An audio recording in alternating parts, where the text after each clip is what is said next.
Well, I'm here today to support President Trump. I think that he is facing a sham situation here that is very politically motivated. You have a district attorney who is going after him for political reasons.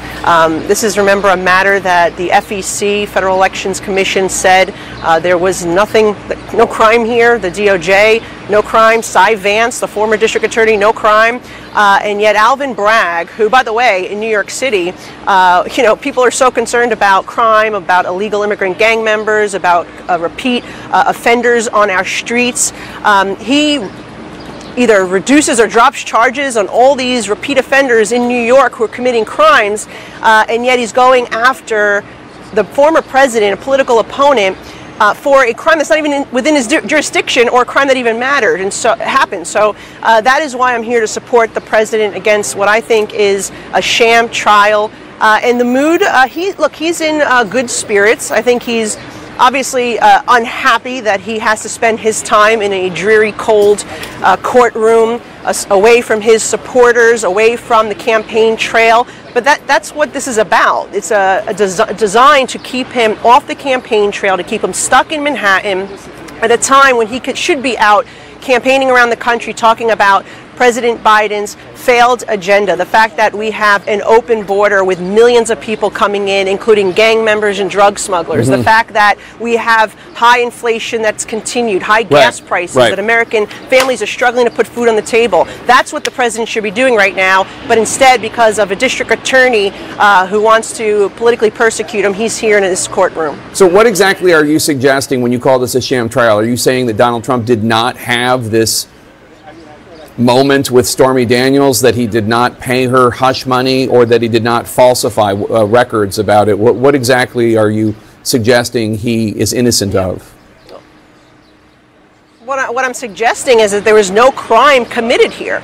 And so far, the prosecution has failed to make a connection. And remember, today is the star witness, Michael Cohen, who's testifying. And this is somebody who is a convicted, disbarred perjurer. He's lied before Congress. He's actually admitted to lying. He's pled guilty and been convicted of lying. And that is the star witness. And to being here today, I haven't heard anything that makes any type of connection that some type of crime was committed by the former president.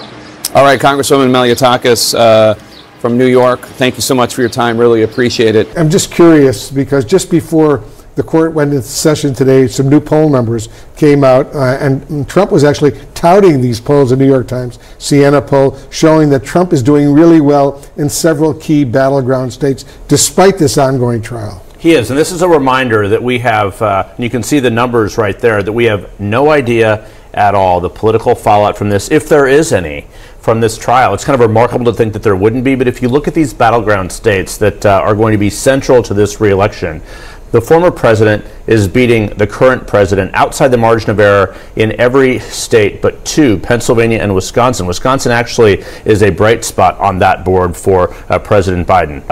Verdict is, and how voters are assessing it. But as I talk to voters across the country in these battleground states, many of them aren't paying attention at all and are disgusted and sort of tired with this. But the numbers beyond the horse race are so interesting. The reason that President Biden is having problems, it's because of young voters, voters of color, inflation. That is the issue on the minds of voters, not this. So again, we don't know what the political fallout is going to be. It seems to be inflation really is at the heart of so much of this. So we'll see how much this is going to play a part, but as of now, it's actually helped Donald Trump. It's not the hush money trial, stupid. It's not. That's true. All right, guys, everybody stand by. That sometimes people will open the door for you and leave it open, sometimes they won't. And then you need to kick that door down. You don't like it? First of all, I don't even know what that means. Second of all, I do appreciate that Joe Biden has taken her advice. I mean, he has definitely told people who he thinks he is, even though if 95% of those anecdotes are not true. She is a net negative for this ticket. She is a drag on Joe Biden. And I, for one, endorse multiple public appearances from Kamala Harris. As Donald Trump enters the fifth week of his hush money trial in New York, he's touting new polling showing him edging out President Biden in 4 key swing states. Listen. Look, they're doing great. You know why they're doing great? They've kept me here for 3.5, 4 weeks instead of campaigning, and yet we still have the best poll numbers. Just came out in the New York Times. Those polls from the New York Times in Siena find Trump with leads in Nevada, Georgia, Michigan, and Arizona. The two candidates locked in a very close race with no clear leader, at least right now, in Pennsylvania and Wisconsin.